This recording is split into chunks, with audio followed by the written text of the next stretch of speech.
The following podcast may contain adult language and conversations revolving around situations not suitable for immature audiences. Spoilers and general political incorrectness can often be expected, so listener discretion is advised.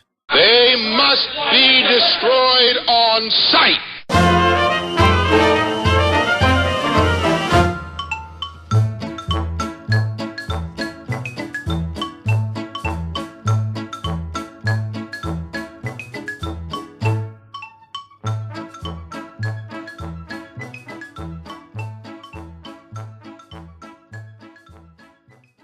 Hey, we're back, and we're at episode 90 of They Must Be Destroyed on Sight.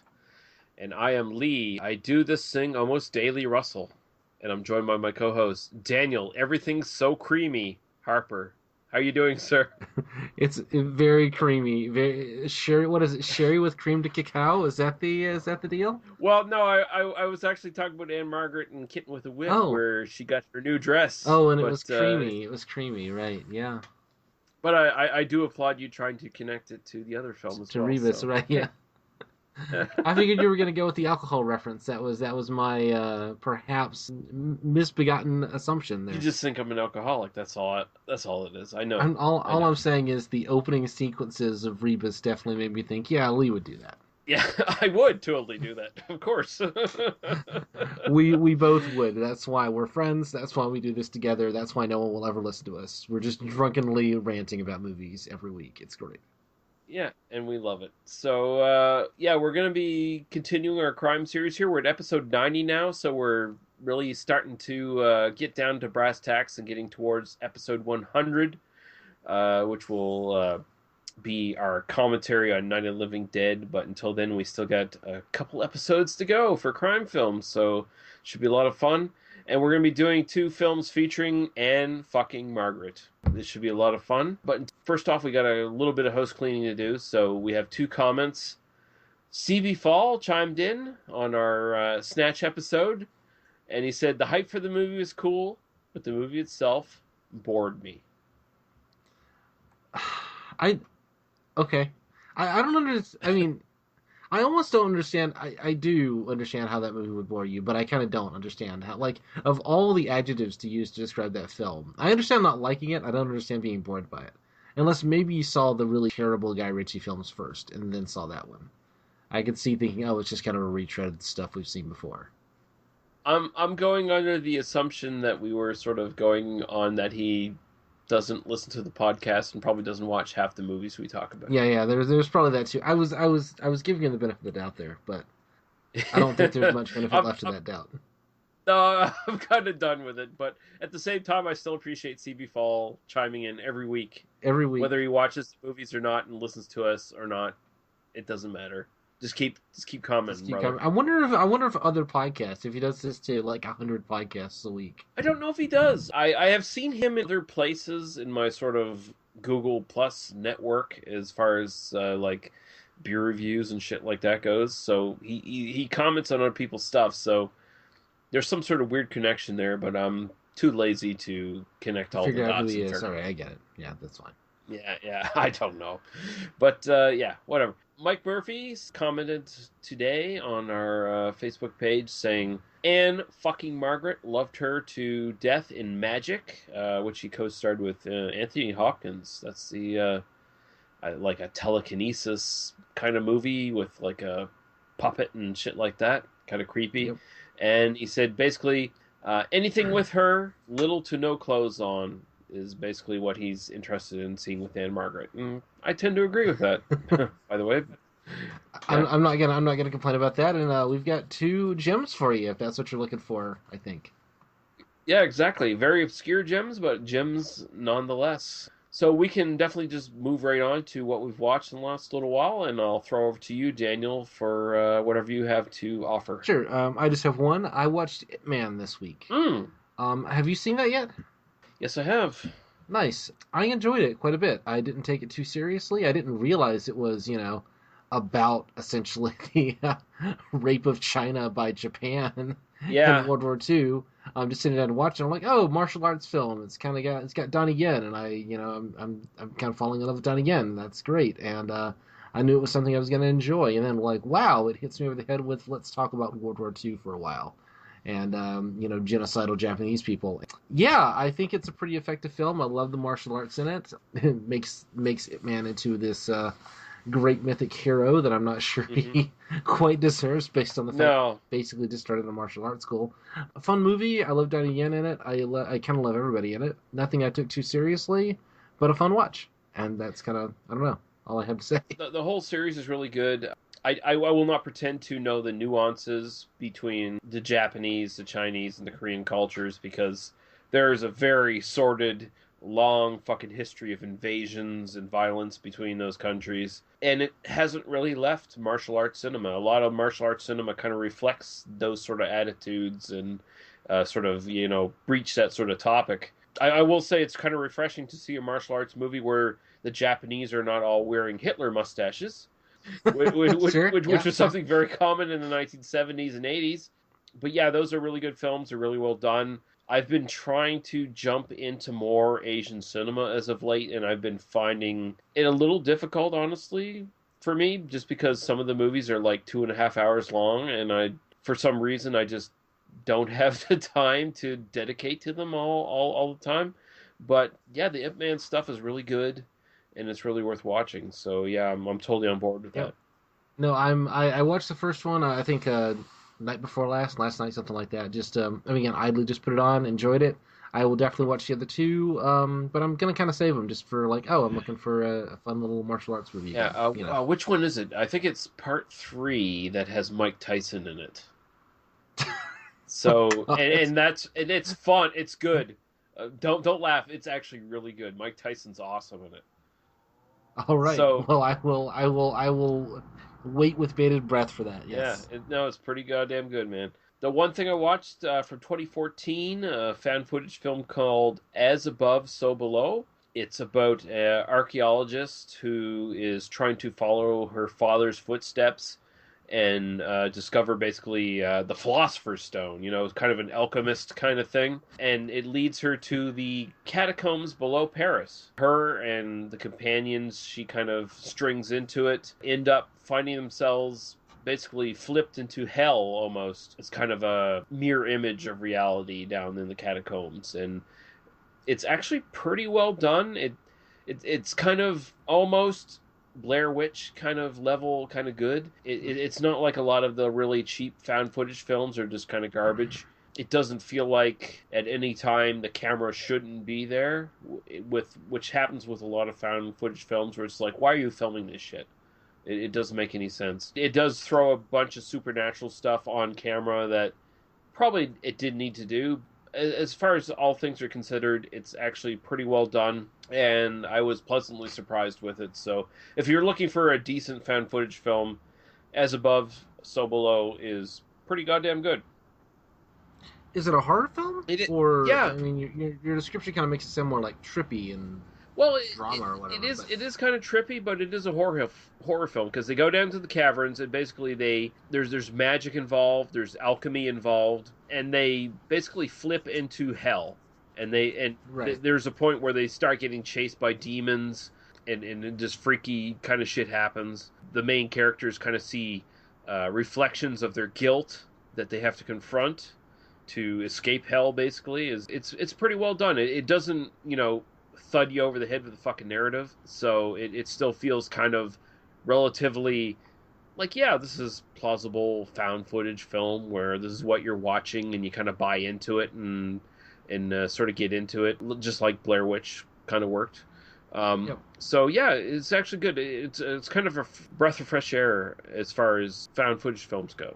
So I really enjoyed it, and it's on Netflix right now. So if anyone wants to jump in and see it, now's the time. Awesome. Yeah, I may check that out sometime. That sounds interesting. It may be like a just kind of an idle Thursday afternoon watch at some point. Yeah, yeah, that's pretty much where I'd put it.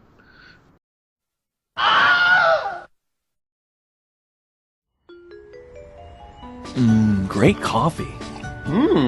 Hey, Chad, who's that strange, somber man on the cover of that book you're reading? Oh, that's H.P. Lovecraft. Oh, I've heard of him, but I never really got into his stuff. It's kind of strange and hard to read. No, I used to think that too. But that all changed when I started listening to the H.P. Lovecraft Literary Podcast. What's that? The H.P. Lovecraft Literary Podcast is a weekly podcast. Tell me more. Well, these two really smart and hilarious guys give a synopsis of the story, then they talk about its background, the critical views, and what it says about the author. Well, where can I listen? Let me tell you, Chris, you can go to hppodcraft.com or, heck, just subscribe through iTunes. It's that easy. Oh, Chad, I'm so excited. Now I can listen to this podcast and pretend to all my snooty friends that I actually read and understand H.P. Lovecraft. Hey, that's what I do. Oh, dear.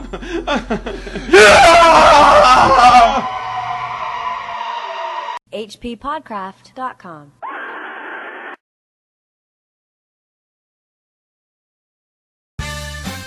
Did you ever see a film at such a young age it left you traumatized with cinematic wounds? Necrophilia. It's a dead issue, man. Don't push it. Cinema Psyops is a weekly podcast documenting an ongoing experiment on the mind of an unwilling test subject.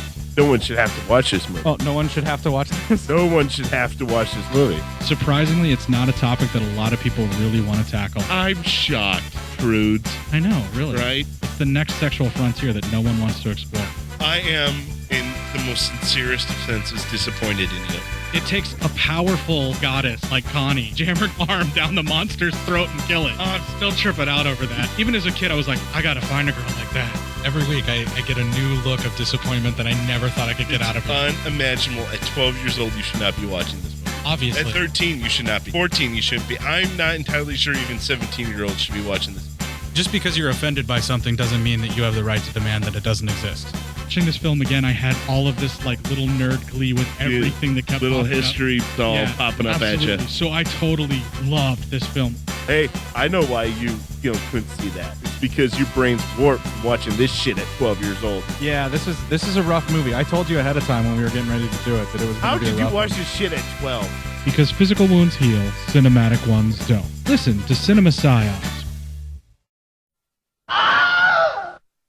But yeah, we can just move right on to our films, and we're going to be talking about Ann-Margret, and we're going to start with Kitten with a Whip from 1964, directed by Douglas Hayes, who I know best from Beau Geste from 1966. He did a Telly Savalas film about the French Foreign Legion, and he did do a lot more else. He basically did a lot of TV stuff after that, but that is one of his claims to fame, and it was also written by Douglas Hayes and H. William Miller, who did the book version of this, starring Ann-Margret as Jodie Dovrak, John Forsythe as David, Peter Brown as Ron, Patricia Barry as Vera, Richard Anderson as Grant, Skip Ward as Buck, Diane Sayer as Midge, and Ann Doran as Mavis. And I'll throw over to you, Daniel, for the synopsis, sir.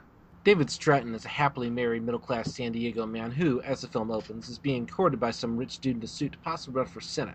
So what's the worst thing that could happen to him while his wife is out of town than that a buxom 17-year-old blonde named Jodie, and played by the certainly not 17-year-old Ann-Margret, breaks into his house and decides to take up temporary residence at his bed. Not much, as it turns out, because this girl turns out to be a fucking hellcat and a half, despite her tale of woe that played on Stratton's sympathy, as not only does she concern herself with Batman comics and Looney Tunes cartoons, but she's an escapee from a home for juvenile delinquents who may have killed one of her nurses to boot. Things get even worse for David when three of the young girl's friends, 2 boys and a girl for maximum swing potential of course, invade his home that night with plans to party in that most heinous of ways, spouting sophomoric philosophy and drinking all the good booze in the house. Unfortunately, it's not that simple, and one of the 2 boys, the one spouting the worst of the philosophy, ends up sliced up with a razor blade, and David is forced to take the 3 remaining youngsters, the young woman having seen the error of hanging out with these blowhards and escaping the party early, of course, across the border into Tijuana, where after Jodie tricks the non-injured boy into being left behind in wire fencing, they drop off the injured party to an ask-no-questions doctor. A sketchy run-in with some of his middle-class friends that leads to a belly dancer later, and a confrontation with the 2 teenage hoodlums later, Jodie and David are on the run in a pretty thrilling car chase that ends with David in a ditch with 2 broken legs. Waking up in a hospital bed back on the American side of the border, he is informed that his wife is here to see him. Thankfully, the young hellcat had a heart of gold after all, for she gave a version of events that cleared David entirely just before she died of her own injuries. David's still going to have to explain why he bought that dress, of course, but the movie doesn't concern itself much with such details. This is quite the film. I think this is an unfairly maligned film to some degree. Like, this is a film that is basically the butt of joke at this point. Well, let's just get this out of the way. This is an MST3K film. Yeah. And I think it's an unfairly picked film for MST3K. I think they were better served to find something a little bit more silly than this, honestly. But well, there's some ridiculous stuff in this, and there's Yeah. some problems with this, and we're gonna talk about that. But I mean, I watched this in one sitting, and I mean, that's actually kind of rare for me these days. I will usually watch like half a film and then come back for the other half later. right. I watched this straight through, no problems. Was thoroughly entertained by it. Had no it definitely doesn't have the kind of traditional MST3K problem of just, my God, when are we going to get to the meat of this? Yeah. Where so many of those movies are just, it's either production value or there's just nothing happening ever, or it's just ridiculous. This doesn't have any of those three problems. Have you seen the MST3K of this? I didn't. I was intending to watch it, but I didn't. And I mean, I think I've mentioned this before. I'm not a big fan of MST3Ks anyway, so I'm kind of hesitant to even fucking watch it. But I was intending to watch it for this, but I just didn't get the time. I'm kind of a casual MST3K fan, where I went through a period where I really enjoyed it, and it's fun to kind of sit down with some friends and, just watch and enjoy and Right. kind of bullshit along with them, And I certainly have some sort of favorite episodes. It's almost like the modern, I mean, what we do now almost removes the need for that sort of criticism, right? Mm-hmm. Because that's all about, kind of it's about the obvious joke told really well. Yeah. Whereas I feel like the internet just sort of makes that a thing that everybody does now. Yeah. I mean, without in any way diminishing the talent of those guys, I mean, they're brilliant guys, and Yeah. I mean the fact that they've gone on to do riff tracks, and they do riff tracks about actually good movies kind of tells you that like it's not really the quality of the film that makes MST3K work. Right, basically. right. It's kind of right. And that's all I really want to say about Mr. Says Theater 3000 during this episode. If that's okay. Yeah, no, fine. We can move on. But yeah, what are your sort of initial impressions on this film? It's interesting. I mean, honestly, I kind of found this just kind of perusing the oddball stuff that I peruse and looking for titles that we might cover that people haven't heard of. Right. And you know me, I'm always a sucker for a good title, and I see like Ann-Margret, Kitten with a Whip. Okay, Yeah. we have to see that. Yeah, Like, that's just lockdown which- right there. Yeah. the only other thing I'll say is that I imagine that was a big reason that they picked it, is because like, well, of course you have to do a film called Kitten with a Whip, right? Yeah. If you're talking about bad movies and movies in general, like I mean, it just screams to like watch and talk about. Also, Ann-Margret, I kind of looked at the synopsis, it's like, oh, she's a juvenile delinquent, and this is like right in the middle of her where she was doing all those Elvis movies and that sort of thing. Yeah, So she's supposed to be 17 in this. yeah, she's not. She's like 23 or something. Yeah. She doesn't look. I kind of made the joke that she's obviously not 17, but Yeah. I mean, she's obviously not 17, but she's not like she's not like 40 or something, But, No, I mean the studios at this point were trying to push her as the next Marilyn Monroe, and Right. and she was trying to get out of that image. That's why she did this film in part. Well, it sounds like, I mean, just reading. I'm doing the Bugs Bunny thing. Reading the Wikipedia page, I kind of get the sense that her management was just like throwing her into all sorts of shit, Right. just to try to get her away from this Marilyn Monroe-ish image, Yeah. And this was just another thing. This was supposed to kind of highlight her dramatic chops, and I think it does that. I mean, Agreed. here's where I land on this. This is so 1964 it hurts. Mm-hmm. In the sense that it is everything a middle-class white dude is going to be frightened of by the hippies and beatniks, or the proto-hippies, not even the real hippies, because, I mean, it literally is like this girl comes in, and if she wasn't like an escapee from a juvenile delinquent, home, Mhm. if it wasn't like, oh, there's a manhunt after her, I mean, she's literally just a girl who comes in and watches cartoons and read, like, there's a shot of, like, Batman comics. Yeah. And it's supposed to be like, oh my God, the girl is back, it's just like a horrifying thing. Here's the interesting thing. Like, most of the lines in this film are just straight up standard noir drama, melodrama kind of lines. Like, there's nothing silly or outrageous about them. But when you look at Ann-Margret's lines, it sounds like a bunch of fucking old white guys, basically, who think they know what teenagers sound like at this point, and they're writing that. Like it's very much that. And here's a really cool thing. Her lines are bad. Like the shit they gave her in this film is pretty much borderline fucking just terrible. But she sells it so well, and she doesn't play it up campy at all. Like she just fucking just digs right into it. She's very broad as an actress. Yeah. And we'll talk about that more when we get to the other film, but she's very broad as an actress. But I mean, ultimately with this kind of material, like what else are you gonna do? I mean, she's literally. I mean, I think the fundamental problem with the film, and this is like I enjoy this film. I would recommend this film first of all, but you really do have to just cope with the fact that she doesn't have a character. She has a set of characteristics, Right. And she moves back and forth between being, this sort of like doe-eyed innocent and absolute hellcat every 5 minutes, every 10 minutes. She's swapping back and forth between one and the other. If it was better written, you would kind of get the sense of, oh, is she playing on this guy, or is she kind of responding to this environment she's in? Is there some kind of bigger story? This film just does not give her anything to work with other than just like suddenly she just turns on a dime and, she's hugging a teddy bear again. And then like 10 minutes later, she's like, I'm going to do this. And I'm going to invade your life, white man. And I'm going to make you do what I want you to do. I'm going to cry rape, and that's. Yeah. I mean, it really is just anything that, like, if you were a middle class, like, bank manager in 1964, this is what terrified you about 17-year-old girls, is that they're sexy, but adorable and soft, and they read comic books, and they're going to ruin your life by telling people that you raped them. And that's yeah, right. It's a really weird kind of message, and I get the feeling like if there was more nuance and subtlety in this script, that you would get more into the fact that she's basically just a mentally ill girl who who's flashing between these different personalities, basically. I mean, if she's 17 and she's been in and out of juvenile delinquency, I mean, like that's almost always a like sociopolitical thing. That's almost always like a, either grew up in a bad home, didn't have proper nutrition, right. All sorts of things that like lead to this that are not, that are not like, oh, she's just a bad person. Right. But that's a very kind of, that's a little bit more modern. That's a little bit more kind of social realist, and this is a little bit early for that to be showing up. I don't even. It's almost like the film is so ridiculous on that regard that I don't blame it for that.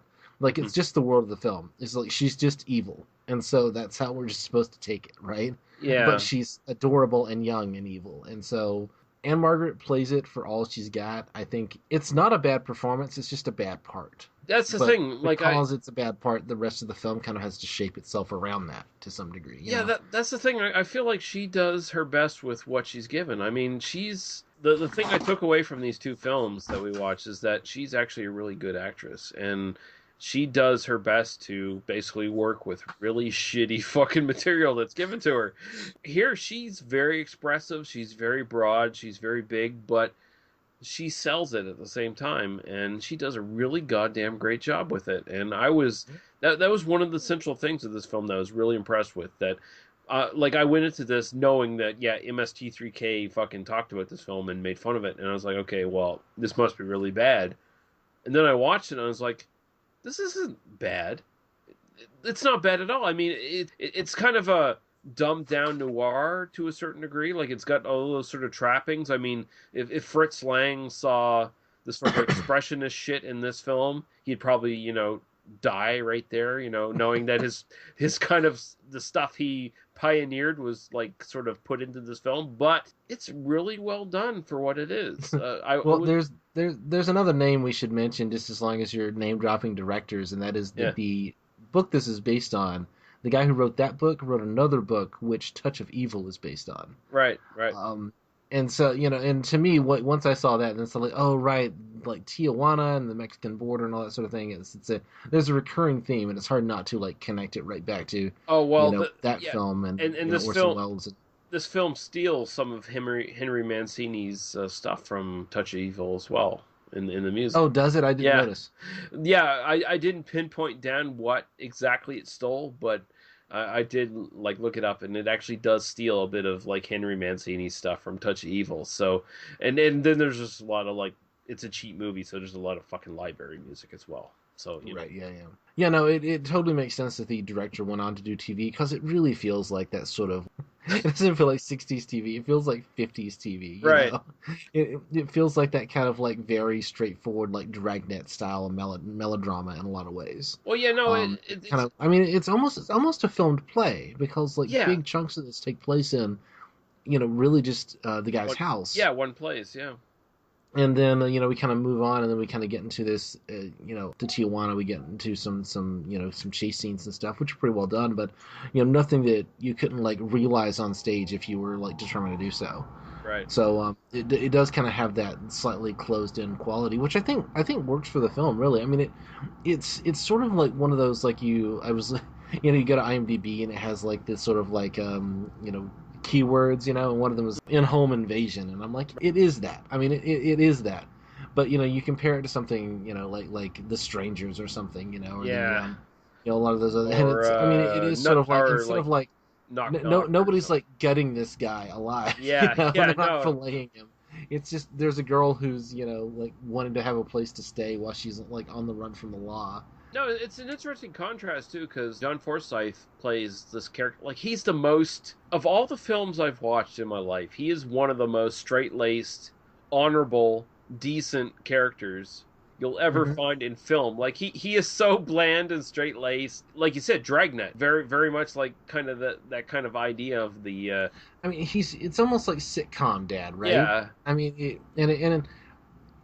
it's really tempting to kind of put yourself back in 1964 in terms of viewing this, in terms of, because it is so much of that time and place. I mean, you can't imagine this being made even 5 years later, because by 69 they would have been straight up hippies, I mean, right. I mean, even a year or two later, they would not have been like listening to jazz music, and that's their like radical, like the kids these days, their jazz music, I mean, fucking rock and roll, you know what I mean? Honestly, that's like 10 years too late at this point. Right. I mean, it's I mean, so there definitely is this kind of thing of, I mean, this is what 40-year-old white male studio executives were terrified about by the kids, right? Yeah. And yet you can't imagine, like, of course they're marketing this to kids, so based on the strength of the performances and and they come in and they're practically beat poets. I mean, I'm expecting them to like wear berets and like turtlenecks and carry bongos around. I mean, it's just really weird. I mean, it just such reflects what people were terrified of at the time. You know? And that's what I find most fascinating on a thematic level. It's just that element. Like, what's really scary are these kids who are going to come in and they're going to like out-talk philosophy. Yeah, they're two, like the two guys are psychos. One of them is the more anti-violence. He's more about non-aggression, but he's still like the sort of philosophical psycho who's going to manipulate you with his mind and shit. With his pseudo fucking philosophy and all that bullshit that he talks. And then you get the other guy who's just a fucking outright fucking psychopath who's using his brute force to bully people around. And then you have the other girl there who is dominated for a while in the film until she decides, fuck this, I'm leaving. she had the right idea. Yeah. It was the and there's even literally a I mean, they're literally coded as swingers. Like, I mean, right. there is a line to where I mean, the philosophical, the beat poet guy is like making out with the other girl when supposedly Jody is his girl. Right. And the blonde kid comes up and is like, "Oh, come on, you were supposed to talk to me if you wanted to swing, man." And I'm like, I'm with the blonde kid at this. Like, come on, we got to talk about this. Yeah. Of course, nobody's taking the girl's opinion at all. Neither one of them. They're both that douchebag, but at the same time. No, the more philosophical guy, he's a real douchebag because not only he's manipulating the situation. Yeah, he's manipulating the situation, but when he's by the way, I just got to mention, small cuts to the arm in this film are apparently deadly. Like, they'll kill you. Like he I mean, maybe it severed an artery. Like I'm kind of willing to just go with like the idea that That he guy just got was lucky with his slice, you know. so, But my God, it's literally like a small cut, and then yeah. towards the end, he's covered in blood, like the entire sleeve. Is Yeah, just beat red. I'm not a doctor, but that straight razor did not go anywhere near a fucking artery on that guy. Right. Like if the cut was on the belly or something like that, I'd probably buy it a little bit more. But yeah, no, no, that guy's a pussy if that's what happened. But the manipulator, he's kind of when he's in the car and he's drunk and he's half blood loss and that shit. He starts talking about Ann-Margret's character as like a succubus, and Oh yeah, he's got like lots of dialogue in the car right. where she's a succubus. She's like a literal demon from hell sort of thing. And I don't know. For me, I'm like, no, she's way too adorable for that. Like that's Yeah. I mean, she's a little misguided. She's 17. You can't. I mean, it really is like give her 5 years. She's gonna grow out of this. She's gonna be like a soccer mom. It's gonna be fine. She's 17 and she's damaged, but she has the potential to turn her life around and actually be normal. But I mean, she's apparently fucking that dude, and that dude. I mean, that's really her big problem. Is, yeah, really, yeah.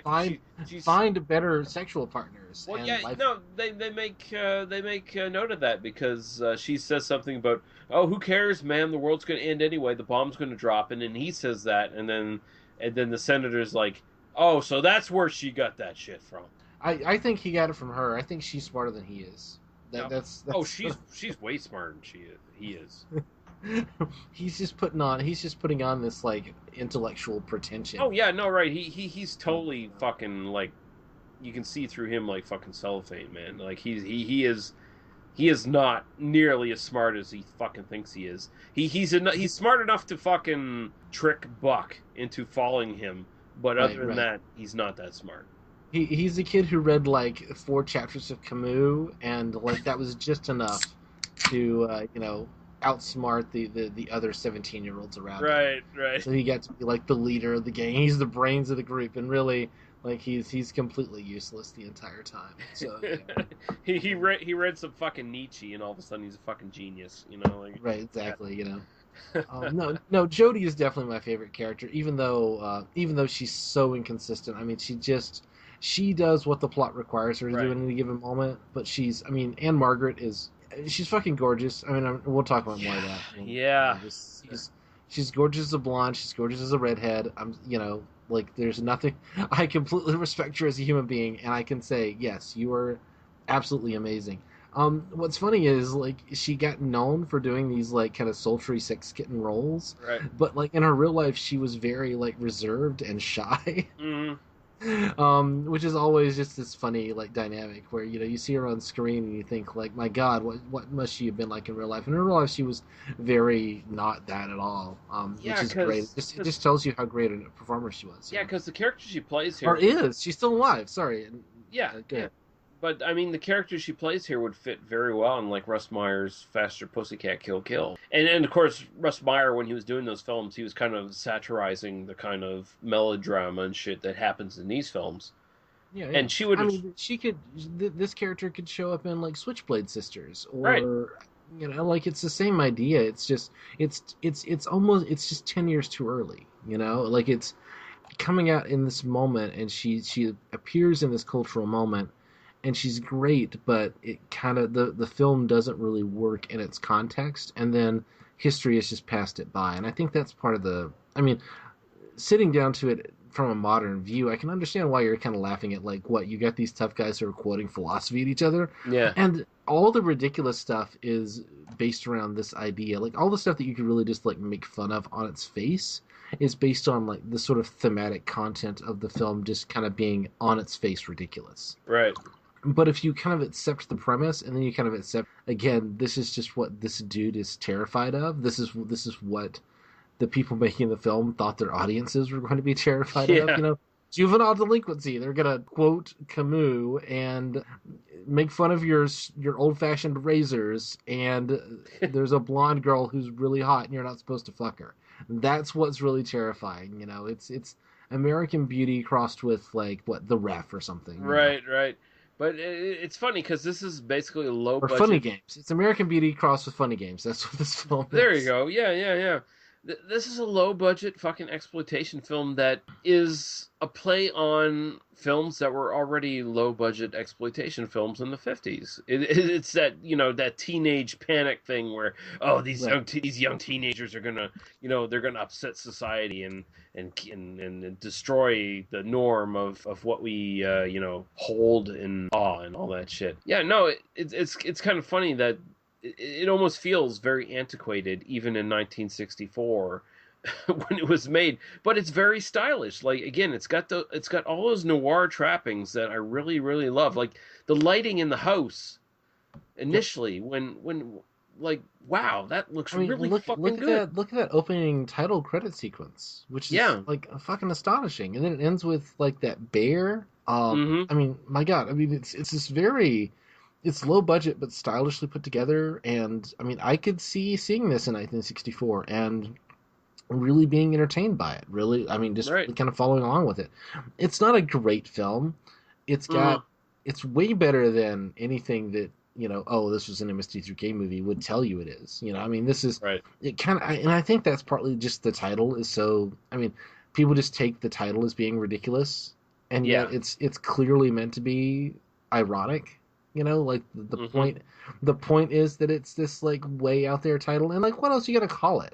I mean, Although she is a nasty kitten, because there's several times where she just basically claws flesh off people. I know, Like, like it's yeah, amazing. I only feel like, man, there was a moment when she should have held a whip in the film. To, she's fucking Catwoman. she is, and God, you're right. Like, oh man, I really like. I'm kind of on her side in this, honestly. Yeah. She ends up being like, wait, like some douchebag middle class white dude who's gonna be a senator. Like, go fuck yourself. If you're not, like, even like if you're not going to, I mean, the thing you do. I was really nice to this girl from the beginning. It turned out she was not who I thought she was.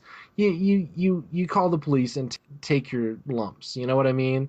Like Right. that's the way you handle this. And if there is kind of one thing is that I really wish the film had kind of gone there and really twisted the screws on this guy more. Like it feels like it's limp because it doesn't really do what we would expect a modern version of this to do, which is just Right. push this up to 11. It never goes above like a 6 or a 7, realistically. It thinks it's Yeah. really Yeah. pushing him because of just, but it really doesn't. It's almost family friendly. Like I mean, this is a pretty, Yeah. like I mean, there's nothing really in this that's beyond like a PG-13 or anything, in terms of No, concept. I mean, the most sexy stuff is like when Ann-Margret kind of dances around in a new dress that he bought her, and then you get the dancer in Tijuana. right. But Well, other than that, I it's not really anything I else. I do want to mention her just briefly before we move on to the other film, but yeah, I recommend this. I really as far as I can tell, there's not a DVD release of this anywhere. Well, Should be there are. okay. Go ahead. If you were partaking in the Universal DVD on demand service, this has been available since 2010. So if that's still going, I don't know if it's still going, but you can get it from them. And Shout Factory has the MST3K version if you want to buy that. Does that have the So original film on it though? I don't think it Yeah, does. which is Um, always the thing. Like it would be amazing if they would actually just include the full version. right, I right. know the MST3K version is also on YouTube if you want to watch it that. Yes, it is, and it's annotated to fuck. Holy fuck! I actually did start watching it for like 5 minutes. Mm-hmm. Annotations jump up every like 3 seconds because it's basically giving you every reference that's made in the film and every reference that the characters talk about when they're making fun of the film. Looks like you can get this. I just checked it on Amazon. It's like $20, and it is part of that Vault series thing.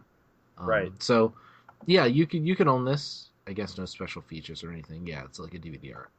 Yeah. One thing I also want to mention is when they're in the the potential senator's home, there's this big record player in there. It's this big fucking thing in this big wooden cabinet. My grandmother actually owned one of those, and she like passed it on to my dad, and we had it for quite a while. That's an amazing record Yeah, player. I can. It's Like, I mean, it is like again that moment in history where like our fathers' fathers had that sort of thing. right. Like, yeah, But no, it's really good because it had a radio and a record player in it, and it's the big solid wood cabinets that really resonate with the sound and stuff like that. I grew up actually listening to records on something very similar to what's presented in the movie, and I really love that. And I also mentioned that the motel sequence in Tijuana, those are the same sets that were used in Psycho. Oh yeah, that looked very familiar. Yeah. It's like, wow, that's yeah, we don't know that. You know, right next door, Norman Bates is killing somebody, I'm sure. in Tijuana, yeah, he's moving around. It's great. I wanted to mention the stripper, or not the stripper, the belly dancer sequence, which is a fun little sequence, right? Because it does kind of have that like slightly like sitcom-y, like, oh, the potential Senate candidate meets a bunch of his middle class friends, and then we're going into this like, oh yeah, there's a show. He's trying to get away from.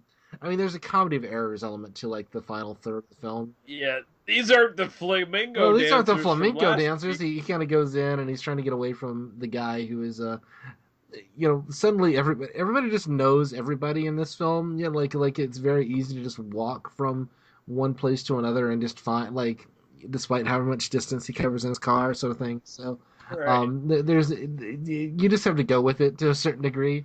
But the philosopher guy, his wounds have been miraculously healed, or sort of healed. He's sort of like in a sling or whatever, but he's kind of walking around and he's dangerous. In order to get away from him, Jeff kind of runs off and he goes, "Okay, we're gonna go into this this club and I'm gonna meet somebody and see a show." And then it turns out to be a belly dancer, and all his friends are like, kind of patently horrified because, like, there's a woman showing her belly around here, and I Dream of Jeannie won't air for another couple of years, so this is not safe for TV, guys. But I did. It is kind of a funny little moment, in terms of that. Like, again, you just kind of put yourself in that moment.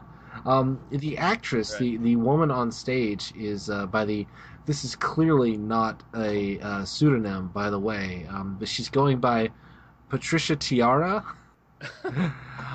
I was really hoping I could track this woman down. I put some time into this, seeing if I could figure out who Patricia Tiara is. As near as I can tell, I mean, there's no information on her. Like, there's none. So it's clearly right. I can only imagine, and this is kind of, I always like to highlight these things because this is probably someone who did this for a living in Los Angeles or possibly Tijuana, depending if they shot it in Tijuana. I didn't look it up, but she did this for a living almost certainly because she's really good. Got hired to come in for a day, and because she's basically doing what at that time was really considered sex work, she went under this pseudonym, never did anything else, or at least under that name ever again. Yeah, nothing in film anyway. Nothing in film under that name. I was really I even tried to look and see if there was a dancer who kind of went under that name in the 60s in Los Angeles, and I mean, it's impossible to search these things without digging into actual physical records, and I didn't put that much time into it. I was really hoping I could really unearth something, but I did not. I put maybe 30 minutes worth of work into it and couldn't find anything. So unfortunately, that's where we just have to lend it. But it is really sad. I mean, for me, it's always, whenever you see those kind of moments, I think about the old. If you've ever looked at the old erotic postcards from the 20s and stuff, they'll have a dude in the shadows or where certain pieces of his anatomy are sticking in, but then a woman full face, and it's well, the dude got to be out of the frame so he wouldn't be recognized, but the woman, because she's of lower social status, and so we have their faces. We can see this girl Patricia Tiara's face. We see her. She's talented. She's doing her job. She's doing a great job. And but yet she's forgotten to history because we have no way of knowing who she was as a person, I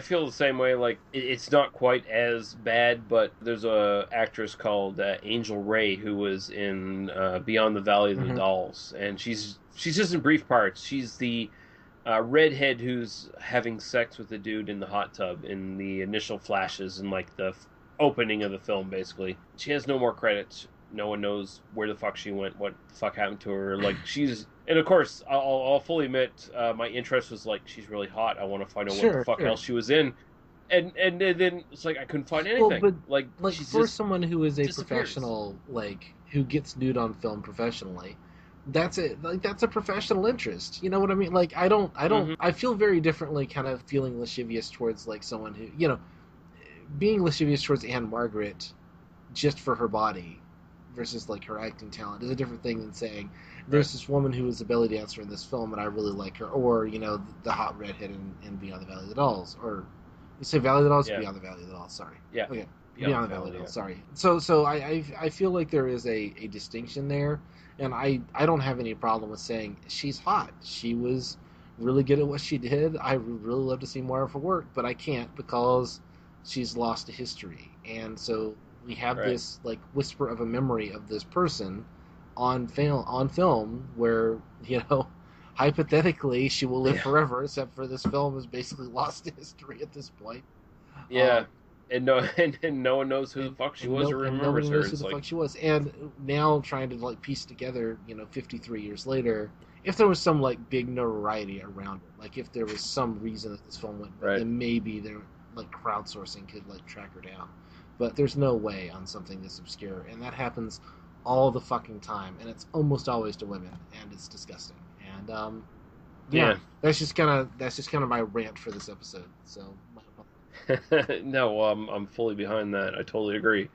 It's just you see all these really interesting, attractive women in these films in this period, and then they just disappear. You never hear about them again, which is unfortunate. But can't do anything about it. No, I mean, there's nothing we can do except let's stop shaming sex workers. Let's just stop it. Yeah, I totally agree. For the future, things will be better. People can be remembered for their talents and their personalities and their human potential.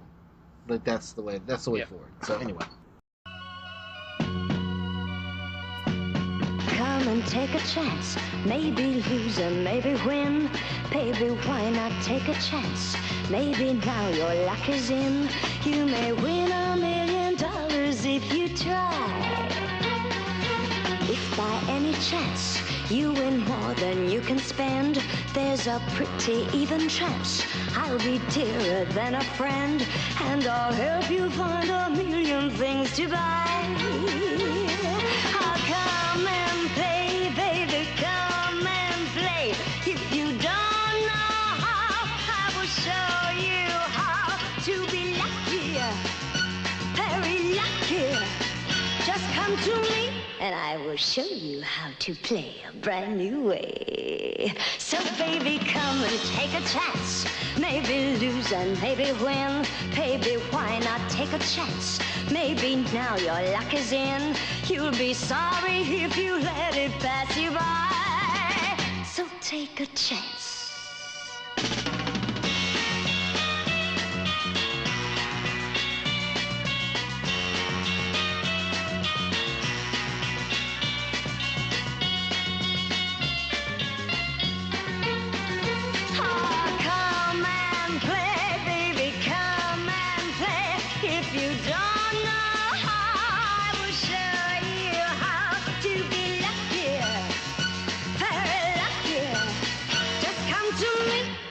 Show you how to play a brand new way. So baby, come and take a chance. Maybe lose and maybe win. Baby, why not take a chance? Maybe now your luck is in. You'll be sorry if you let it pass you by. So take a chance. And now we can move on. We're going to be talking about Rebus from 1969. Directed by Nino Zanchin, written by Juan Cizerbera, Sergio Donati, Jose Gutierrez Macio, Manfred R. Kolher, Leonardo Martin, Mario Rossi, and I think most of these writers just did like small parts. Sergio Donato is the most well-known of all the writers in this. He actually also did the writing credits for The Big Gun Down, Once Upon a Time in the West, and A Fistful of Dynamite. So he's the most prominent one in this, and if you look at some of the sources for this, he's the only one credited. But and actually, when I was doing the Internet Movie Database here, a bunch of these guys are like credited twice under the writing credits. It's like, what the fuck are you trying to pull? But whatever. Starring Lawrence Harvey as Jeff Miller, and I knew this actor. I looked at him and was like, I've seen him before, and it's like, yeah, he was in The Alamo in 1960 with Mhm. John Wayne, and he was also in The Manchurian Candidate. He was the brainwashed killer in The Manchurian Candidate. And also of note, his daughter was the bounty hunter Domino. I did find that in my searching as well. Yes. I was fucking amazed to find that out. I was. By the way, Domino Holy is a shit, movie we need really? to cover at some point. But you know. Yeah. But I was like, holy shit, your daughter was a fucking bounty hunter. Unfortunately, she died at like age 35. But like, yeah, that was amazing to find that You are out. most remembered in the 21st century by the fact that your daughter was a bounty hunter and had a film where she's played by Keira Knightley, Yeah. directed by Tony Scott, who is Yeah. also now dead. So like everybody dies. That's what looking at old Yeah. movies means. Everybody dies. Hey, fuck it. Tom Waits is still alive, bitch. Yeah, well, so is Ann-Margret. And, So there's that. Yeah, and Ann-Margret's still alive, and Tom Waits told you. Ann-Margret as the singer, she has no real name in this film. She's just. She does have a name. Her name is Laura. Is it? It is. I didn't see that anywhere. She's credited as Laura. This actually made it into my synopsis, believe it or not. She's named Laura in the credits, but so many of the different versions of this actually discredit her as singer that she's just called Singer in like on IMDb and on Wikipedia and everything. And if you go and look at this film in a bunch of different places, most of them will discredit her as Singer, but she has a name. Her name is Laura. She's called Laura many times in this film. Well, I'm glad to know that because I didn't pick it up, and I apologize for not picking it up. Oh no, Apparently. it's easy to miss. It's completely easy to miss. But I mean, she is called Laura at least twice in the film. So Okay, all right. Ivan Desney as Guinness, Jose Calvo as Benson, Camila Horn as Evelyn Brown, Jen Hendricks as apparently somebody. She's not even credited as a character on the thing, but her name is on there. Andrea Bosick as manager of casino, and Alberto de Mendoza as the police captain. And I'll throw over to you, Daniel, for the synopsis. you're gonna have to forgive me. I'm gonna go a little long on this because nobody's gonna watch this movie. Yeah, go ahead. This first line, I'm gonna try to do my movie trailer voice thing. So we'll see how Right that on. turns out. Jeff Miller has a problem. Well, Jeff Miller has a lot of problems. First, he's a high-functioning alcoholic with some data to the high-functioning, as despite being a world-class croupier, or so we're told, he loses his cushy job at the Playboy Club within minutes of the opening of the film. The drink that he ordered and chugged as he walked in the door 2 hours late for his shift seems to be the least of his offenses, at least. Anyway, his now former boss informs him that he's now being placed on the blacklist, meaning he's not going to be able to find a job in any of the reputable casinos anywhere. Later, wandering around in what seems to be half-drunken stupor and half some overzealous production assistant's idea of a thick London fog, Jeff is approached by a mysterious man with a Benicio del Toro face and a bowler hat. Come to Beirut, he's told. There's some cash and a plane ticket in it for him, and get a job at such and such casino. Everything is soon arranged, he's told in a way that in no way portends foreboding. Jeff arrives in Beirut, running into an annoying American tourist and her mama's boy son on the flight, and wastes no time both approaching the owner for the job and drowning himself in drink once again. Along the way, he finds that his references have been mysteriously cleared, alcohol still gives him that really fine slurred speech, and a former flame, named Laura in the credits but simply Singer on IMDb, is working as a singer in the casino while running a con of her own on her employer, all in a day's work.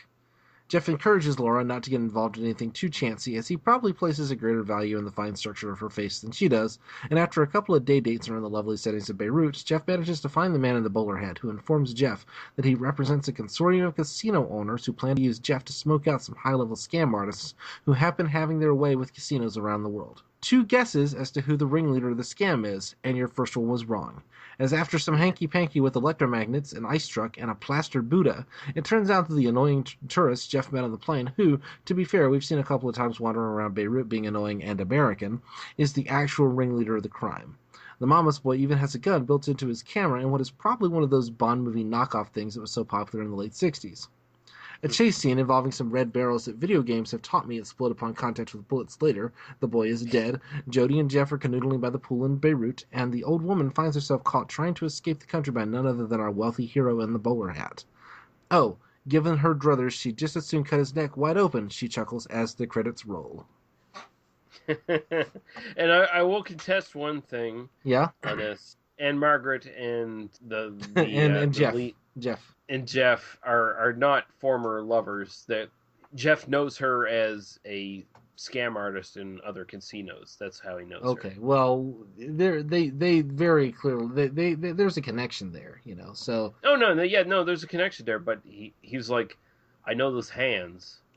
yeah, he And knows those hands all right. Yeah, Mhm. yeah. Everyone knows those fucking hands. But yeah, no, they're not former lovers. It's I've seen you before in another casino pulling your scam. Okay. So yeah, I was playing a little loose with that. So my apologies. Yeah, Lee caught me. If Lee, if you hadn't have told on me, then nobody else would have known because nobody else is gonna watch the movie. Yeah, no one's gonna watch this film, so it doesn't really matter, of course. But fuck it. So how much time did you spend trying to find a DVD release of this? I spent a long amount of time trying to find this, and there is, as far as I know, unless you can contradict me, there is nothing. As far as you can find, is VHS releases. Yeah, this. no. As far as I can tell, there has been no. So let's let's put this out there. The only reference I can find to this being like in the United States at all is that in the August 13th, 1984 edition of New York Magazine, there's a TV listing for it, where it aired at 1 a.m. Shit. on Channel 7. So, if you're watching Channel 7 in New York City on August 13th, 1984, you were watching this movie. That's the only thing I can find that it ever was in the United States at all. Oh my god. Yeah. I put a bit of work into this, by the way, guys. Yeah, no, I appreciate that too, because wow, if it was not for fucking Louis Barklov, or Bacalov, yeah, this film would not be remembered. No. In the googling this, like trying to find it, like the Ann-Margret fan sites, enough people have seen it that there's a very brief. Oh yeah, it's pretty good if you can find it. Like that's kind of all anybody has to say about it. The song, which I. Like you're gonna end on that, right? Like there's. Oh yeah, fuck yeah. Yeah. Because it's so good. Yeah, like I got that song stuck in my fucking head, like a week and a half ago, and then I finally got it out of my head, and then I watched the film with my wife, and then my wife started humming it, and then it was back in my head. Yeah, again, so it's back here. It's still my fucking head tonight, man. Yeah, no, it's there we go. I'm intentionally not gonna hum it now, just because everybody gets to listen to the entire goddamn film picks up the theme of that song throughout the entire fucking film. Well, and that's like the 70s like spaghetti western Italian way, man. Like where you kind of use your main theme as like the big song that you want people to remember, and you use that as your theme all the way through. Yeah. But, I totally respect it really is like there's a bit kind of late in the film where they're kind of doing that theme, and it's kind of the slow version. And I kind of thought like of that bit in Team America World Police where they do the America fuck yeah, but they do the sad version of it,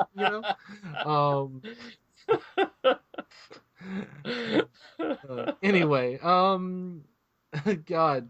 This film, man, like it's more interesting talking about how impossible this is to find than even it is to talk about the film. But we should probably talk about the film, right? Yeah, I want to know what your initial thoughts on this are. The version that we watched, this is on Rarelist. You can find it that way. Yeah, that's how. I think this is the longest version that's out there. Like I think this is the uncut version. So it's got to be like the reason that I spent so much time trying to find a DVD release is because this is kind of like that thing where we ran into with Violent City last time, where or the time before last, sorry, where it's got the English language dialogue and then like the Spanish language and Italian language and French language dialogue is like edited back in. And so I was assuming there's got to be some DVD release that like does the same thing, right? Where they just took all the old footage and said, we don't have an English language dub, but you can watch it. And I have no idea where this came from because this feels like a fan reconstruction. It feels like a fan reconstruction, but I can't find a fan. Like that. Yeah. Like that's the other. Like, the only people. There's a. If you Google the Spanish title of this, the Spanish language title of this, you can find some commentary on it. You can find some people who are like clearly fans of the film who do a fairly decent job, kind of like talking about it and kind of talking about what they like and don't like about it, et cetera, et cetera. So I was assuming that it like I imagine that this aired in Spain, sort of thing. Like, and this is like somebody took this off of like late night TV or something, but then it's in widescreen. So again, if somebody is better than this at us and can find a DVD release of this, I will pay money for this. Same here, because I really like this. I want to see. I want a DVD of this. I would not like the straight English language version of this because it looks like the straight English language version is about 80 minutes long. The version that we watched is like an hour 44 or something like that. Yeah. And it looks like basically the English language version, they've just stripped any sense of context of plot out of it. And it would be incomprehensible if you just watched the stuff that had English, that was only in English. Also, there are no subtitles, so we both watched this. I don't know if your response was, and now they're speaking French for a while, and I don't really know what's being said, but I can figure it out from context. And then for a while, they're speaking Spanish for a while. Okay, I heard Buddha and dinero. So, okay, the money's in the Buddha. Got it. Okay, go. I'm with you. No, I picked it up. I mean, it wasn't that bad.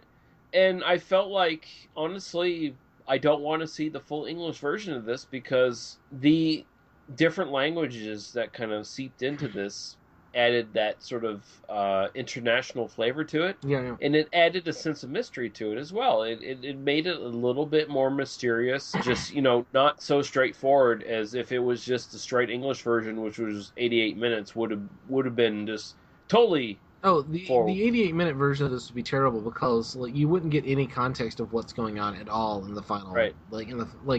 It would just basically the only thing that's in the first in the English language version is Lawrence Harvey and Ann-Margret, which is great. They're that's fine, but everything else gets dropped completely out. There's no sense of what's going on behind the scenes. Which you kind of get a lot more with the Casino Consortium guy, the bowler hat guy. You get a lot more I guess, is that Guinness? Is that the guy? Or no, that's not. No, the bowler hat guy is the inspector. Okay. Who is? Okay. So and for me, he's the best character in the film. Oh yeah, he's really fucking good. I'd love to see a series of films starring this guy as a sort of Inspector Clouseau type, He's he's OCD, obsessive compulsive disorder, because there's two scenes where one scene he's folding up the dancers' negligees. Oh! I just thought he was a dirty old man, just taking any excuse. Well, that was my first thought. That was my first thought too. He's got these dancers' fucking nylons, and he's folding them up while the other guy's talking to our hero. But then there's another scene where he's putting pins in a fucking cup, and it's like, okay, this guy has OCD. He has to have everything organized. So I was like, yeah. I think that might just be actor's business, where he was just picking up stuff. Well, yeah, he's probably like, fuck this film, I'm just going to do my own thing. I mean, I don't think that was in the script at all. But yeah, I think he's doing the Marlon Brando, let me find something interesting to be while I'm in this, what he probably thought was slumming it kind of role. Yeah, no, you're right. I mean, this is really entertaining. Again, easy to kind of watch in one sitting. Which I was not. I mean, I really was kind of I picked these two films. I found them and said, let's do these two films. And Lee kind of begrudgingly was, all right, whatever. I did. Come on. I didn't begrudgingly accept. I was like, all right, let's do it. And I'm glad you picked them, because I'm watching this and I'm like, okay, this is a really good sort of knockoff of the James Bond, because it's got that element. There's a strong spy film out. Sorry, I'm making fun of Lee by saying. But I mean, I'm actually making fun of myself because I find these weird things and go, hey, let's do this. Yeah. And Lee just kind of nods. All right, sure. But I mean, no, the two leads in this, Lawrence Harvey and Ann-Margret, are fucking amazing in this. They're really good. Lawrence Harvey is fucking really good. This is a guy who died at age 45 of stomach cancer, and he was a really good actor. And this film kind of showcases him. His real life was filled with booze and cigarettes as well, and that's kind of why he died so young. He died of stomach cancer, right? Yeah, but he just walks into this role, and he does it so well. He's totally believable. I was totally with him throughout the entire film. Ann-Margret is, again, a sex kitten in this film, and she's fucking amazing. She looks fucking great. And again, just like Kitten the Whip, she sells everything she does in this film. Absolutely. I think, I mean, and the camera lingers on her too. Oh, And oh, particularly that yeah. opening sequence. That where, dress she's wearing in the first song she does. My God. Oh yeah. Why don't they make dresses like that anymore? Well, not only that first song, but when you first see her, kind of leaning over that. Table. That's how you And recognize.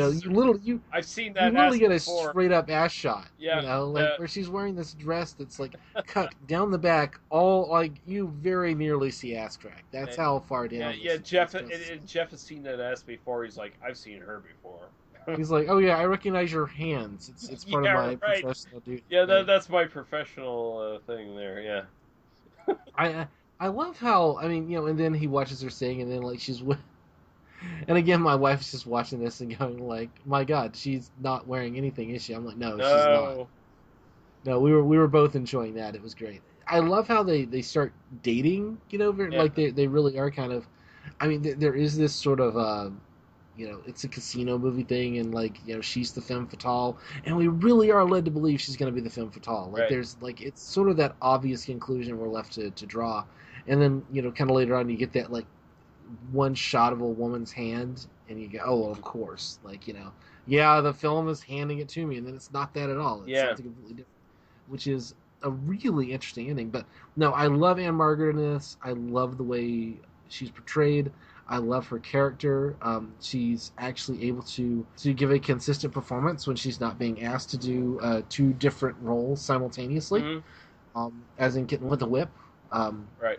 And John Forsythe is, I mean, he's not as good as she is. He's a little bit less compelling. I'm not quite sure I buy his drunk slur. You mean Lawrence Harvey? Who did I say? You said John Forsythe from the previous. Oh yeah, sorry, no, I mean Lawrence Harvey. Excuse me, I apologize. It's all right. Did I just say Laurence Olivier? That would be a terrible thing. That'd be slightly better. At least you got the first name right. At least I got the first name right. Yeah, no, we talk about two milquetoast white dudes, middle-aged white dudes. I don't think Jeff Miller is so fucking milquetoast though. I think he's much more. He's a dynamic character. Yeah. I buy him as this sort of guy who could find himself in this world and who would kind of bring his A game to it. He's fucking Dean Martin in this film.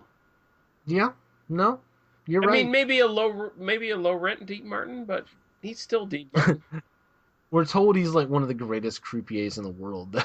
Well, I mean, hey, he at least he picks up on the guys scamming in the casino, so he knows. He does. You definitely see him kind of be good at his job. I mean, but it's kind of like you're walking around drunk the entire fucking time. But then again, it is the late '60s. Right. But no, I do really like him in the film. I think it's easy. I guess for me, it's easy to overlook him for how good Ann-Margret is in this. Yeah. Because she just comes in and steals every scene she's in, whereas he kind of has to. He's asked to do a lot and not given a whole lot to do it with, because he is kind of like he has to be a drunk, and then that just kind of gets completely dropped about halfway through the film. Like you get like 3 scenes of him like completely off his ass. Well, if you notice, he takes his new job. He actually makes a point of not drinking alcohol.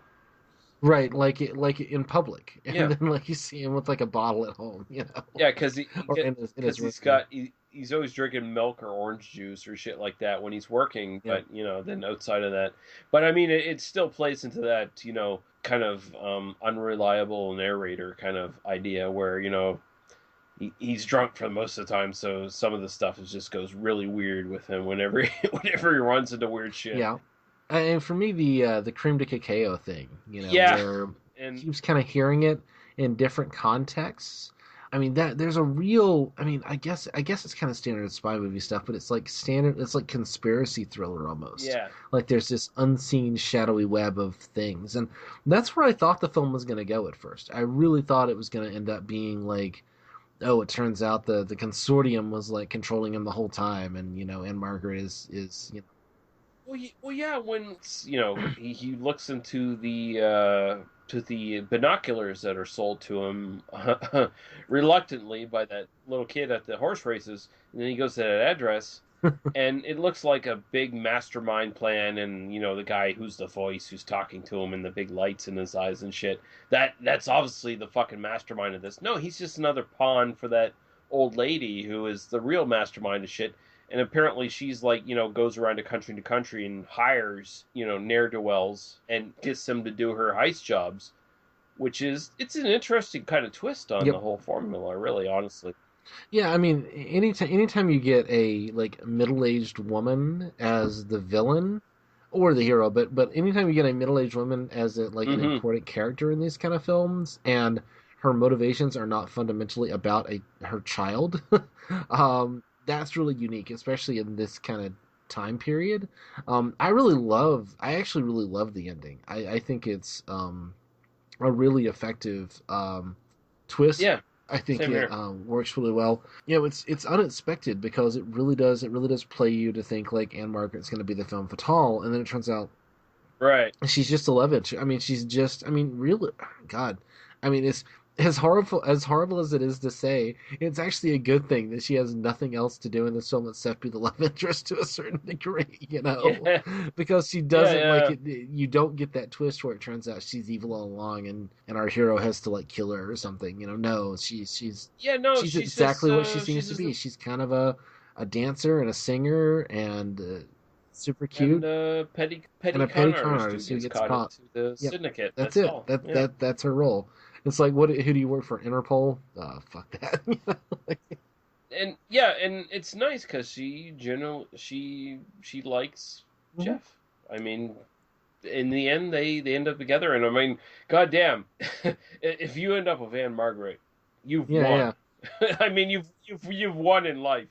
I mean, I'll bet he even gave up drinking. Honestly, Oh yeah, I would give up drinking for that woman. Goddamn. Because she is beautiful. I don't even care if she's not a real redhead, because she's actually a brunette. Right. But yeah, I would give up for that woman. I would give up drinking. Oh, that's a broad statement coming from either one of us. It is not a broad statement. I would totally give up drinking for a woman who looks like Ann-Margret. Totally. This movie at times is horribly edited. The initial scenes with the casino bosses who are talking about how they're getting ripped off, and the golf course, it cuts between them talking, and then it cuts to scenes with this weird fucking like playful music that just totally cuts again, and then it cuts back to them talking. And it's like, what the fuck is going on in this film? It's like this must be the full cut of this film. So why is this happening? And I don't fucking know. I mean, it feels like they're trying to build up some sort of like, because at this point we're not even doing spy movies, we're doing parodies of spy movies, right? And there is a degree. I mean, I guess you think about structurally, this film is kind of trying to do a lot of different things. It's trying to be kind of the sexy romantic movie. It's trying to be kind of a musical. It's trying to kind of do the spy movie thing, but do it like with a twist, because it's really a crime movie. It's not a spy movie at all. It's trying to give us this location. It's trying to kind of portray this sort of cosmopolitan late 60s kind of thing. It's doing the comedy with the tourists, and, so it's doing a whole lot of things, and it's doing a whole lot of things on not a lot of money and without a whole lot of resources, and so some things kind of fall through the cracks a little bit. I think what you're kind of putting your finger on is just they were trying to like give some sort of ironic detachment to this, to kind of give us something like, we know this is where like the syndicate is talking and kind of laying out the plan and stuff, and nobody really cares. You just want us to cut forward to the spy movie stuff, and so like they're trying to give us something. Well, I don't know. It doesn't work at all. I barely remember. Like my brain just cuts directly from the fog to like he's in the casino in Beirut. Like I miss everything in between. Right. But I mean, the golf course stuff would have worked if they hadn't stuck that music in there. I mean, it just jumps in there weirdly, and I'm like, what the fuck are they doing? Because you have a perfectly plausible idea of these casino bosses getting together to, sort out who's fucking robbing them, and then it just throws these weird music in there. And it's like, why are you doing it? Why? Why are you doing that? I feel like we don't even if they were more shadowy, and then like the reveal later on in the sort of I guess it's a whorehouse would make more sense. And well, they're very shadowy, by the way, because they're talking openly about. In the old days, we just kill these guys. We just buried them and like put cement boots on them, throw them in the river and shit. And it's like, okay, but yeah, there's other interesting things in this film, by the way. I'll say Guinness, the character of Guinness, he's the fastest gift wrapper ever. It's like literally like 10 seconds between what's her name fucking ordering gifts and him wrapping them up for her and her walking out of the fucking store with him. So good on Guinness. Hey, I mean, he was a minor crime boss, and he's also a great gift. Maybe that's how he financed his rise to the drug kingdom, through like the criminal syndicates. He was like, he did night work, like wrapping gifts at Tiffany's or something, And also, when Jeff went to the whorehouse, although it's not necessarily explicitly called a whorehouse. He's definitely sitting there. It's like, well, if you pick one of us, you can talk whatever you want. I mean, it's heavily implied. Like, I was totally down with just going, oh, and then there's like a bunch of girls dancing. No. This is a place where people have sex for money. Again, I don't have any problem with that. Yeah. But this is what this place is. But also, by the way, this is a hell of a fucking whorehouse because those go-go dancers changed into belly dancer uniforms incredibly fast. Like, again, it was like 30 seconds, and they were out there in fucking belly dancer fucking veils and. No, really, what it is American walks in like snap, it's and then suddenly like they have to go and like okay, they've got to change of clothes, waiting, because if it was a local come in, then it's like, oh no, we have to look like 60s go-go dancers from America, right? Those are all white people, so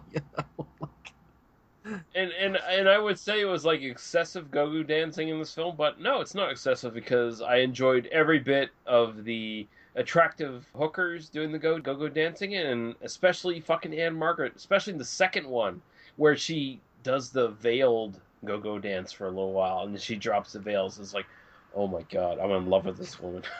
She's amazing, and if you have any doubt about whether you're interested in this film, go to YouTube and just find the Take a Chance video from this. So if you search for this movie, basically this music video is just going to show up, and it's like a little like 2.5 minute chunk of the film. I'm not going to say that's the best part of the film, but that's definitely it's worth it. Up there. It's worth it by itself. It's fucking up there, man. Goddamn! I mean, this film it needed actually more Ann-Margret. It does. In this film. Like, why do we need Lawrence Harvey? Why can't Ann-Margret, be the person they hired to solve this crime?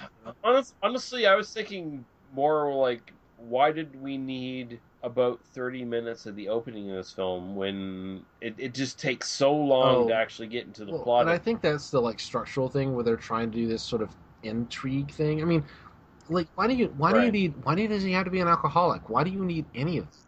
Like, why can't he just be a dude who works as a croupier in Beirut, who is approached by this shadowy syndicate to do this thing? Like, why do you need any of that except like, oh, we're kind of doing the James Bond thing. We're trying to pretend we're doing Cloak and Dagger. That's right. So, yeah. Because they never really do anything with this alcoholism. It's just it's Hollywood alcoholism where like once it's no longer like important to the plot or to the once we no longer care about it, we just drop it and it has no more effect on his life.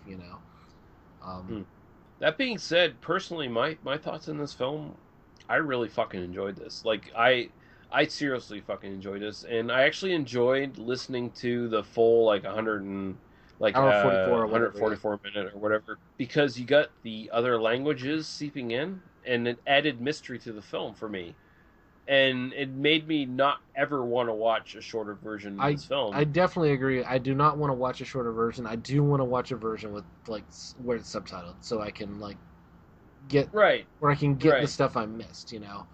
Thankfully, my wife speaks enough Spanish where she kind of like, pull it out for me and just kind of go, oh, this, and really, you follow along. It's also well enough directed that I don't feel like I missed like big.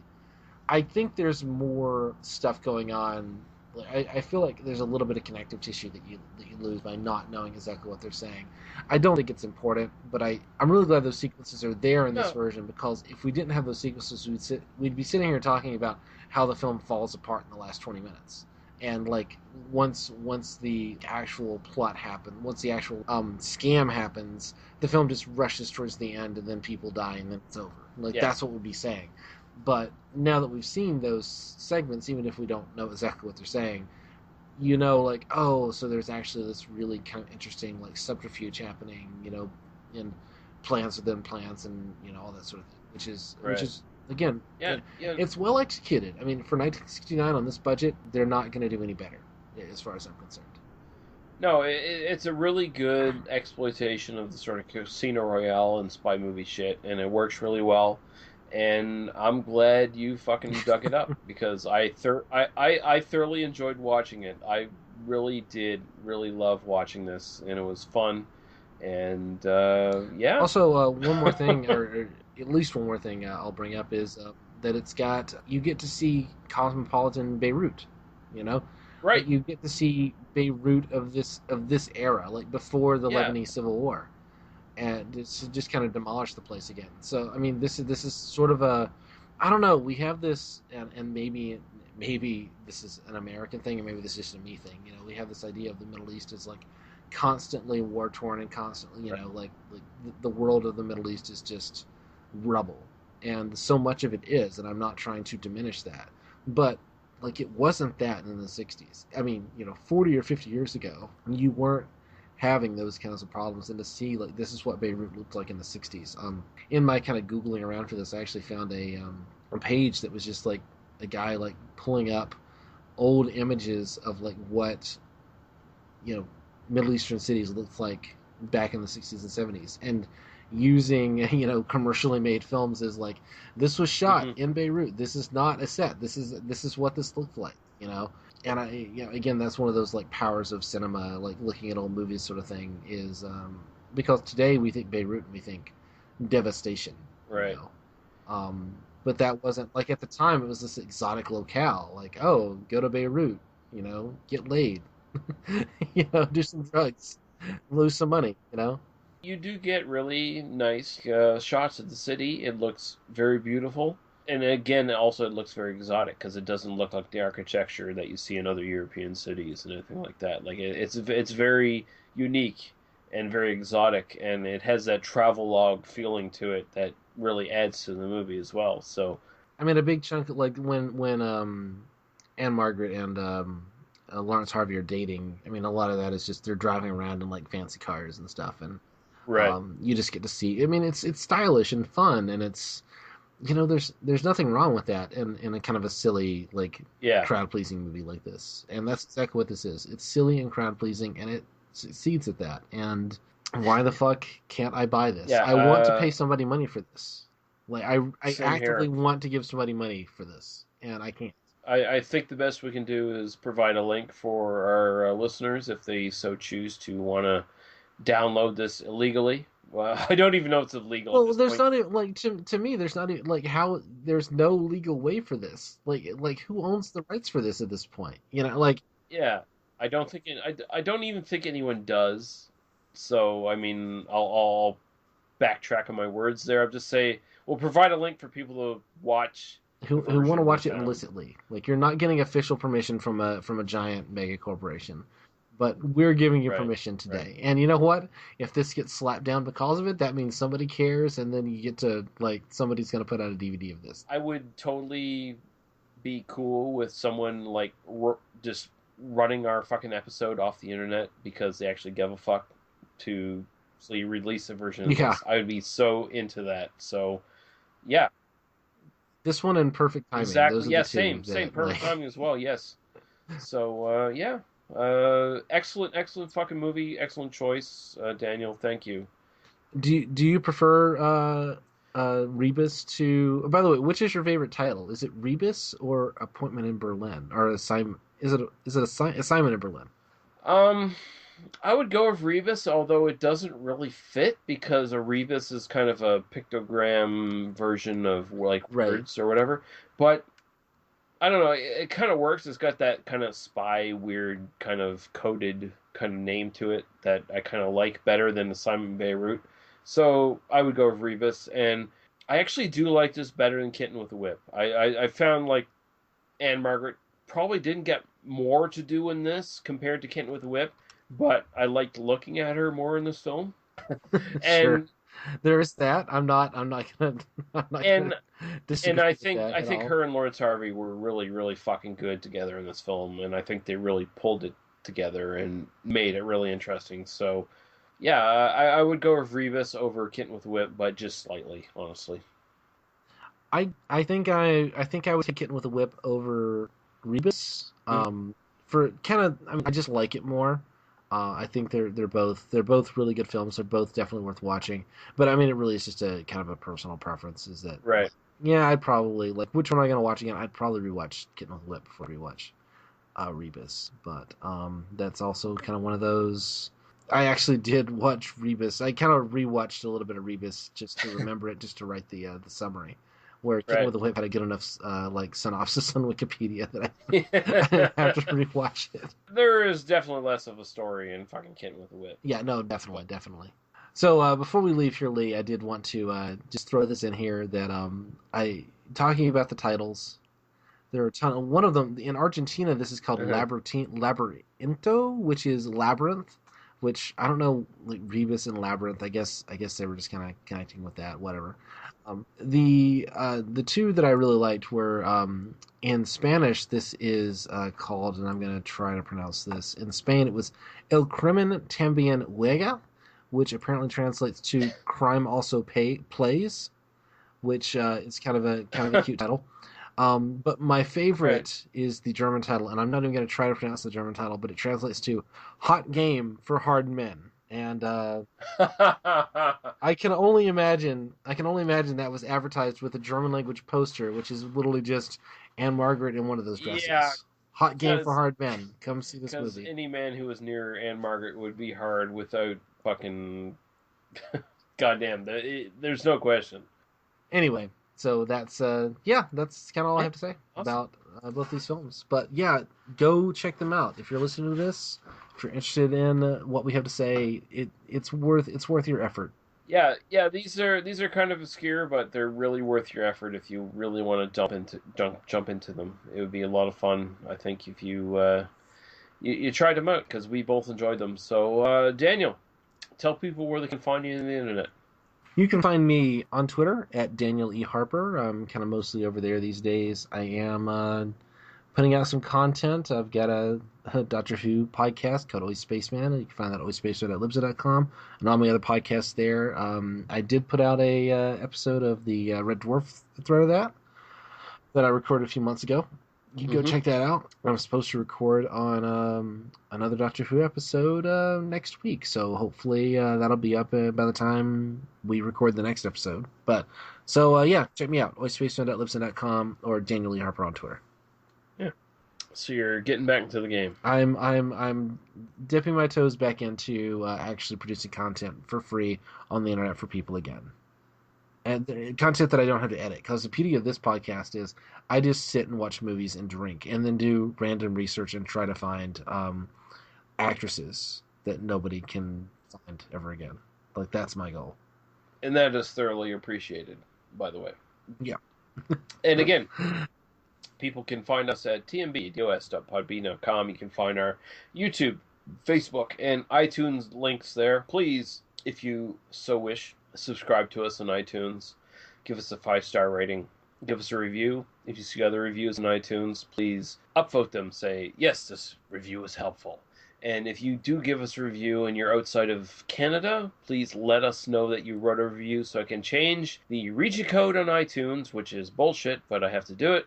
And I'll read your iTunes review, and I'll actually read it on the episode, whatever episode that happens to be. I'll read it on the show.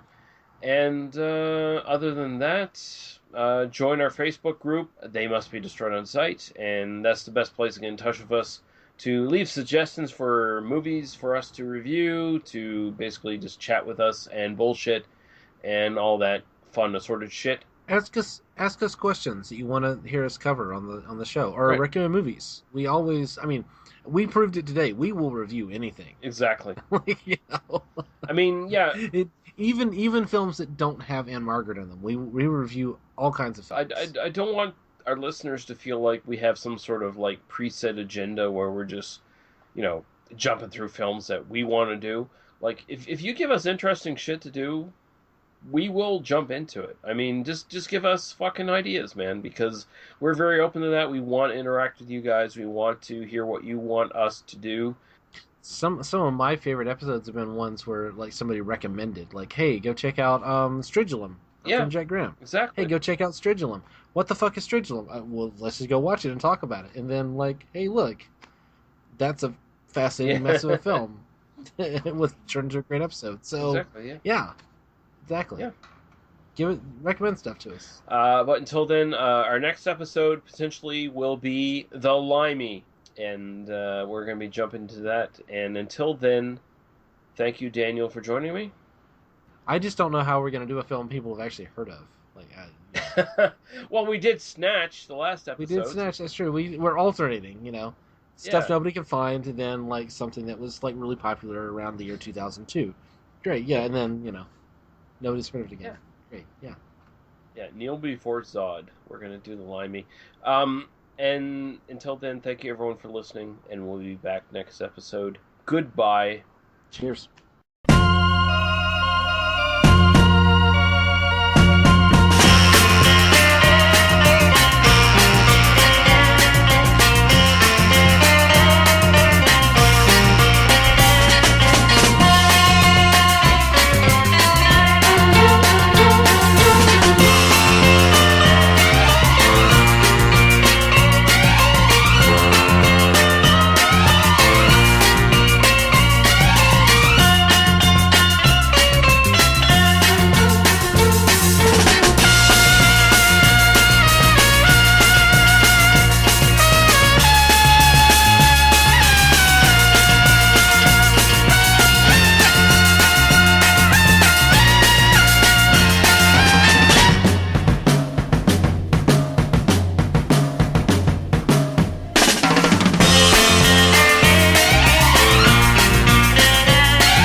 Thank you for listening to They Must Be Destroyed on Sight. For past episodes, links to the host's other stuff, and links to various podcasts and websites of similar interest, please visit us at tmbdos.podbean.com. There you can also find our iTunes, YouTube, and Facebook links. Please join our Facebook group, as this is the best way to get in contact with us and to keep up to date with what's coming up on the podcast. We also can be found as part of the Oi Spaceman family of podcasts at oispaceman.com, where you can find various sci-fi themed podcasts about Doctor Who, Red Dwarf, Firefly, and classic sci-fi novels. If you decide to subscribe to us through iTunes, please take a moment to leave us a star rating and a review. Thank you. Drive through.